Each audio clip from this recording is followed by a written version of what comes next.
Ngira ngo abakurikiye Jaras Official reka tubasuhuzeho muherereye by'umwihariko nkuko mubibona kuri kamera nkuko muri kubibona ku mashusho ndi kumwe n'umumiss wambaye amakamba arenze rimwe bivuga ko niba ari misses sinzi ko ndi bumwita ariko ni miss mu buryo bubiri. Miss wenda watangira wibwira abakurikiye ikiganiro kugira ngo tugere mu murongo bakuzi. Murakoze. Amazina yanjye nitwa Clementine Uwimana, ndi umunyarwandakazi w'imyaka 21 y'amavuko, mu rugo ni Nyakabanda, nkaba ndi Miss Glam World 2021 mu Rwanda. Iri kamba rindi ryo ni long gown winner, nayo ni party yari iri mu irushanwa natsindiye. Yego. Wow. Ayo makamba wambaye se ahagaza ngahe boss? Arahenze. Ayo baza makamba ari international.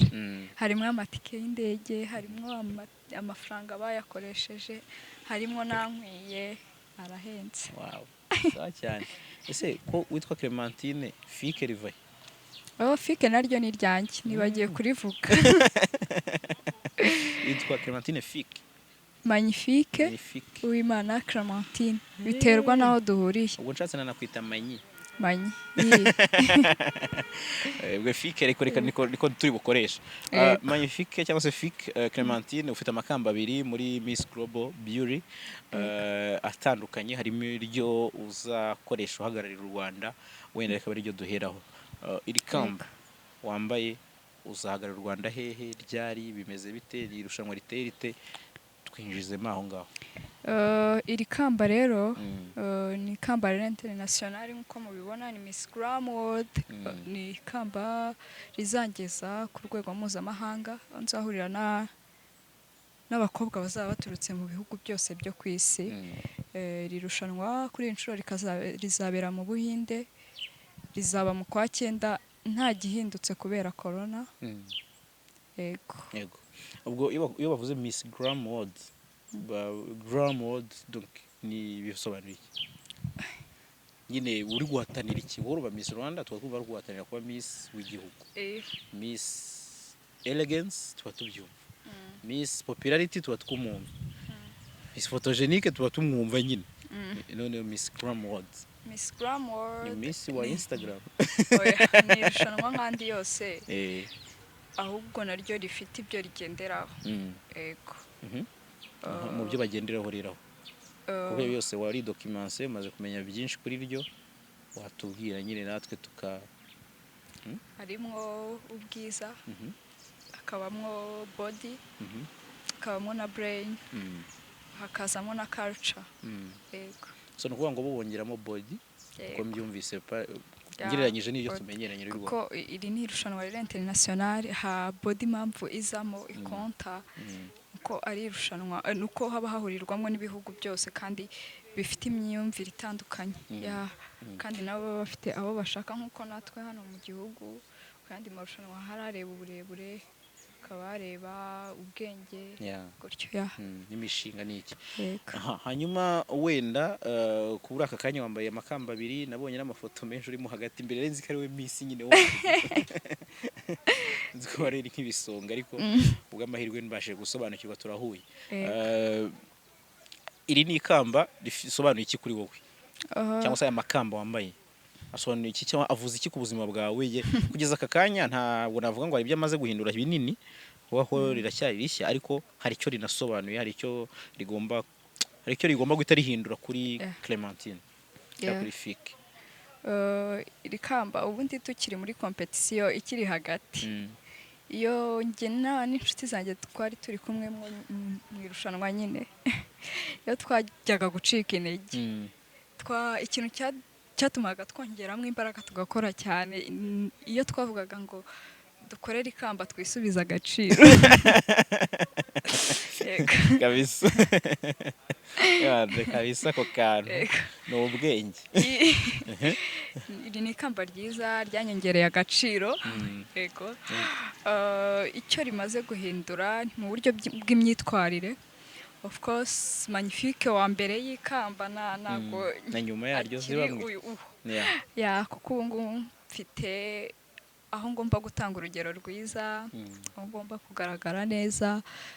Discipline yariyongereye, imyitwarire yose yariyongereye kugira ngo nishyire mu murongo, nishyire mu myuka nyine ku buryo ninanagenda uzaba urimo neza, nzaba bimeze neza, Yeah. ntibizansaba ibintu byinshi. Yeah. Yego. aho ni sawa cyane. Mu byo ryahinduye se mu gaciro ryagusubije, nta iby'igikwe wapi? Urumva iyo mvuze igikwe ntabwo mvuze ko ufite ubukwe ejo bundi, ariko urumva ubukwe buva ku mukunzi. Akenshi iyo umuntu afashe ikamba, karagiteri nkunda kubona kuba Miss shira abagiye ku ruhande pe. Oh yes. Ibibazo kandi Cyangwa wasanga wowe warifashe warifashije kurigeraho. Akenshi uzi yaba ataratigise. Ewe. Birababaje. Wowe kuri ino nshuro bimeze bite? Kuri iyi nshuro njye ubukwe ndabufite nzabukora tu, mu kwisubiza agaciro n'ubukwe burimwo. Ya. Ubwo na shera arahari. Ibyo ntabwo mbivuze pe. Wamenya ko mfite ubukwe. Bya sheri tube tubiretse. Bitica akazi. Anyway, nkuko nabajije bagenzi bawe batandukanye tuganira, nawe ufite ibyo ukunda, ufite donc ubuzima bwawe busanzwe hejuru yo kuba wambaye ikamba urundi muntu usanzwe, ufite background watunyuriramo make donc ku buzima bwawe kugeza wenda ugeze mu gihe cyo kwitabira irushanwa, ukanyuraho gato ukanyubwira no kubuntu byagenze muri Miss Rwanda, wenda ukatubongeho kuko nubwo bitagenze neza cyane ariko byagenze neza biriya bintu cyane. Ni ukuri pe, ntabwo nkubeshya, ni ukuri naranyuzwe. Ni kuriya tu byari biriya kandi nabyo ntibyari byoroshye, reka ni gute umuntu atanyurwa. Ariko byo ni atari mu bakobwa 403 wowe. Ariko byo ni insazi. Ni atari. Hanyuma wenda ufite nanone nyine ukora imbivukomojeho ubuzima busanzwe bwawe, wenda tunyureho gato kuri biography yawe, wize he, warangirije he, donc imyaka wayivuze 21 ariko nyine isa nk'utwinjiza mu buzima personnel butariho Miss. Mana yanjye. Biroroshye usambara izinga ntaribi. Mvuka mu muryango w'abana 4, yego bahuje ababyeyi. Primaire yanjye nayirangirije muri Groupe Scolaire Sainte Famille, nkomerezayo na Tronc Commun. Va muri Tronc Commun njya mu Ruhango, Lycée de Ruhango Ikirezi, niho narangirije superieur. University ntago ndayitangira. Mu buzima busanzwe mbere yuko njya muri Miss Rwanda nari mfite akazi, nyuma yaho nta gihe kinini cyaciye mwaya marushanwa itatangira, ntabwo nabashije kujya mu kandi kazi ngo nkore kuko nanone nari ngifite urundi rugamba ndimwo, murabibona. Yego ni ibiraka, ishuri ryo nakubwiye ko nararitangira. Ubundi buzima bwo ni ubusanzwe nk'umunyagihugu. Okay. Nk'umunyagihugu ngira amabwiriza abiri wibuka yo kwirinda COVID-19. Ego ku munyagihugu. N'ubu nyarimo. Oya nibyo tugomba kujya atatu saho. Atatu nta kibazo. Atatu yambwira rwose. Harimo gukaraba intoki n'amazi meza cyangwa se umuti wabugenewe, kwambara agapfukamunwa aho ugiye hose uri buhurire n'abantu, no gushyiramo intera hagati yawe na mugenzi wawe. Wow. Urumwatari. Utarajya stade ababyitiranye. Stade yigeze kukugeraho? Oya ntago ndajya. Ariko hari umuntu inshuti yawe waraye stade. Arakuganiriza akubwira ati kera ubwo bizana twari twarasaze ngo tugomba kujyayo tukajya kureba izo show. Umwe agiye mwo aduhaye ubuhamya twumva twarira. Wumva nta show irimo. Bibaho bijya bibaho. Hanyuma wenda ibyo byose nubwo uri Miss ugira hobby, ugira ibintu byawe bigushimisha bindi. Atari ukujya mu marushanwa y'ubwiza kuko ni competition biba byabaye akazi. Nakazi. Ibindi bintu ukora kumva umeze fresh, uri relaxed ibi. Gutemberana n'inshuti zanjye. Yego. Mu ntara cyangwa muri Kigali. Hariho hose. Atari ibintu bitujyanye byo kugendera ku murongo ngo ni inama turagiye, ni ikirori turagiye, aho yo gutemberana n'inshuti zanjye buri wese akisanzura agakora ibye bimuruhura. Yego. Nuwe mu minsi uko inspira Se buriya ni wowe. Bose baranyinspira. ntawe wihariye Ntawe wihariye. ureba bati uyu mwana arimo neza ahantu mbaye mpahagaze nanjye naba ndimo neza gutya. Oya pe si ukubeshya buri wese afite icyo yihariye afite aho ahagaze neza. Yego. Ukundira iki Judge Miss Jolly? Mukundira iki kuki ari wumbajije? Ni umujudge kuki ari wumbajije? Ndajya gusobanurira ni umujudge mwarahuye. Ntabwo nahuye nawe. Igihe wari muri Miss ntabwo yageze ko judge. Ntabwo yatujudginze. Ya. Ntabwo yatujudginze. Okay, ntacyo mubwira basundi. Niba udashaka kugira icyo uvuga kuri ibyo. Oya Jolly namuvugaho nta kibazo nyine. Na bareba Miss bose ubu numva narabonyeho akanya kanini kurenza ko nabonyeho abandi. Ni Liliane. Liliane. Nushaka bari butubwiraho comment. Ubwo nimbaje Jolly ko numvaga wenda ari we mwahuye. Oya ntago twahuye. Ngaho mbwira kuri Liliane wenda akarite wenda wamubonyeho. Sindi buvuge defo ntaza kukugora no kukuganganisha nawe. Karite. Ako kanya gato namubonye ni umwana mwiza byatari. Yego. Ko turi hariya tujya gutaha. Hari ibintu byabaye umva mu mutwe byahatari. Ariko niwe wamfashije kubivamo nditahira nyine. No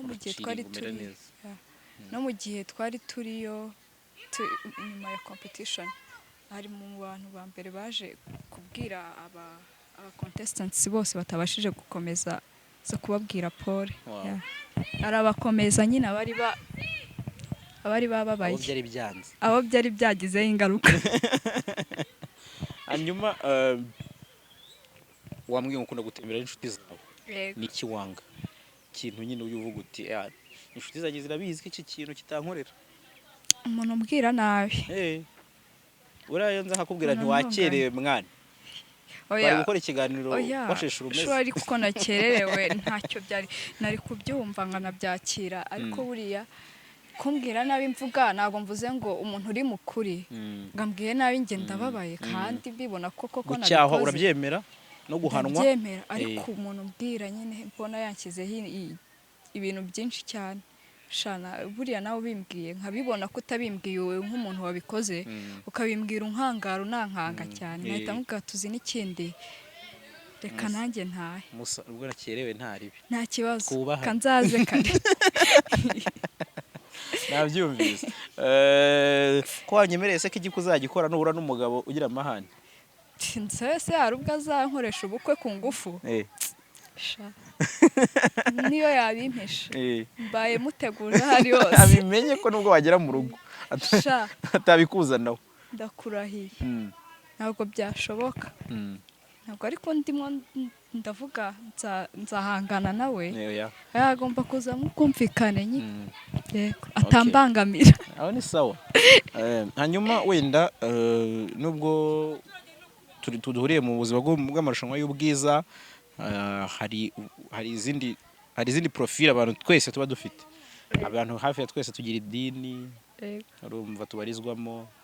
Abantu hafi ya twese tuba dufite stories ziri behind zacu nyine bwite nyine ziri challenging zishobora kugira umuntu nyine zinspira kwa kubijyanye n'imyemerere. Wemera ute? Usengera he? Urasenga? Ushobora no kuba wenda ubwira uti byo simbireba n'iki n'iki. Yego ndi umukristo wo mu idini rya Katolike. Yego ni imyizerere imyumvire ya Katolike nibyo ngenderaho. Ari byo bituma nta judginga n'abandi bo mu yandi madini. Yego. Ubu uheruka gufata amasakramentu ryari? Twese kuyafata ayo nafashe ndangije kuyafata niga mu wa 4 primaire.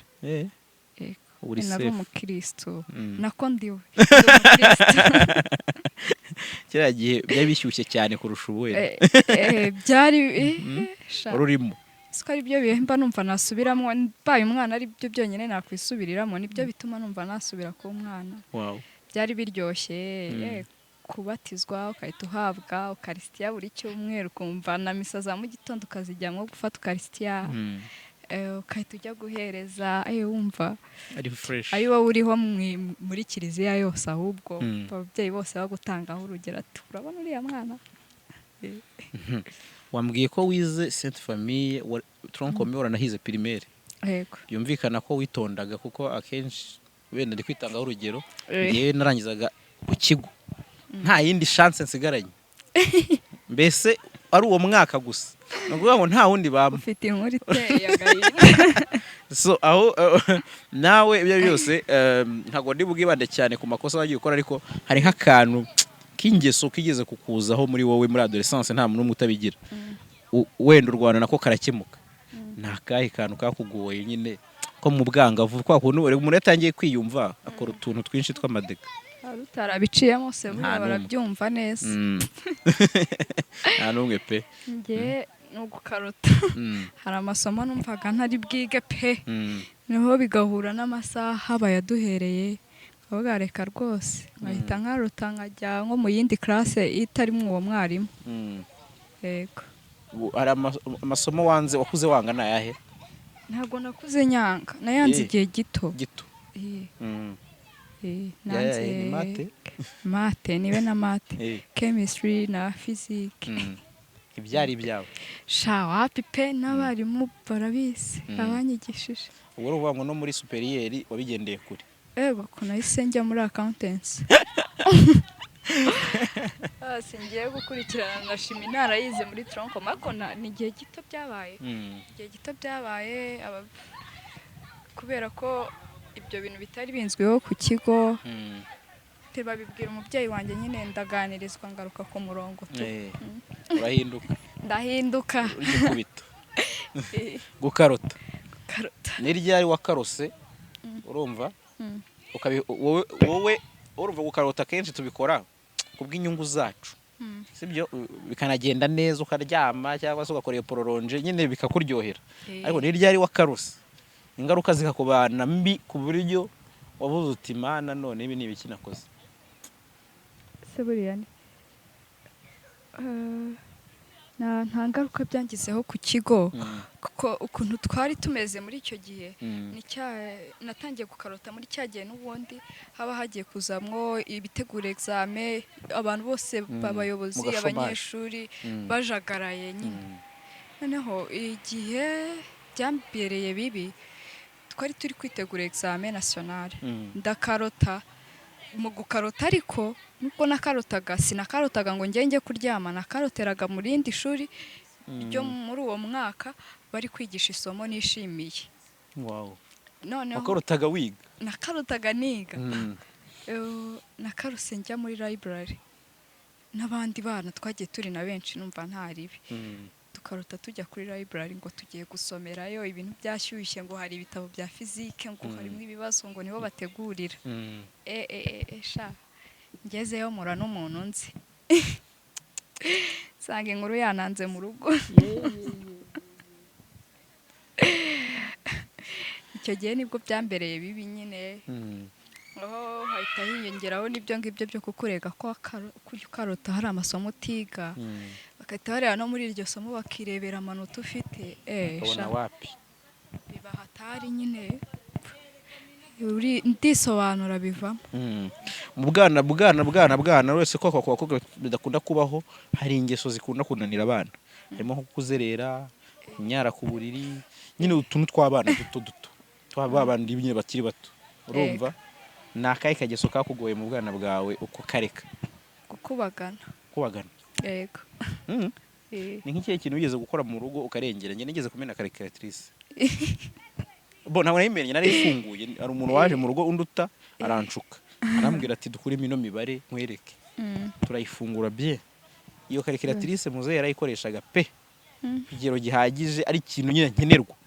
Ewana yaraje asanga nta kintu na kimwe kiri kumwe n'ikindi. Urumva nanjye yashatse ukuntu ntandukanye. Nawe iyo yose hari ikintu wakoze ukagikubitirwa, ukavuga ati n'ikindi gihe mu bukubaganyi bwawe n'iki wibuka? hari namennye puderi y'umushyitsi Mm. ipuderi y'umushyitsi koko niyo yanteranije barankubita. ikindi gihe ni igihe nasimbutse hejuru y'akabati ndavunika. Niba naravunitse simbyibuka neza, niba naravunitse n'ubundi mvunika hari n'akandi kaboko kari karavunitse simbyibuka, gusa nabyo byari urashimangira biri grave. nizo dega nakoze ndi muto nyine. Mm. Mm. Okay, nta kibazo. Hanyuma tugaruke ku irushanwa ryawe, irushanwa uri guhataniramo kugeza aka kanya.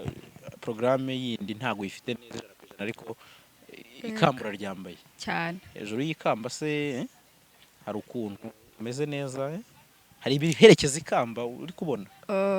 Igihembo cya mbere kandi cy'ingenzi ni ukuba tuzahagararira igihugu. Ni nayo nyungu nini twari dukurikiyemo twese abitabiriye kurenza amafaranga.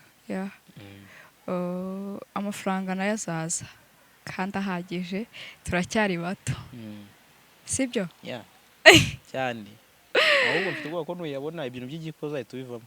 ubukwe nzawukora, sindi kwisubiza agaciro siko nakubwiye. kandi ko ni muri urwo rwego. ni muri urwo rwego. Okay, hanyuma wenda nicyo wasaba abanyarwanda tukanasoza. Ndabona bagenzi bawe bandi nabo baje tukaganiraho gato.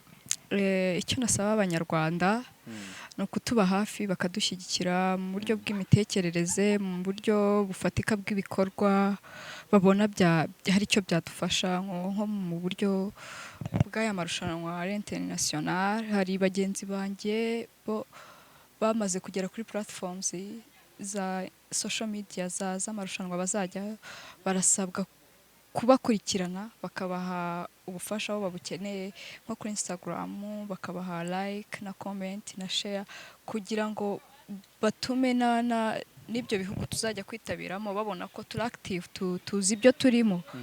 Birazwi ko turi gushaka ikamba, naho batugirire n'icyizere ko naho twaritahana tutazariryamisha, tuzakomeza tugakora. Okay, aho ni sawa cyane. Abanyarwandakazi mushyigikire Clementine na bagenzi be. Sibyo cyane kabisa. Hanyuma rero felicitation, buriya amakamba abiri ntiyoroshye. Ntabwo yoroshye, nsigaje rya Bride Show byansaba gushora. Anyway, asante rero, ndagushimiye kubwo kuba twaganiriye.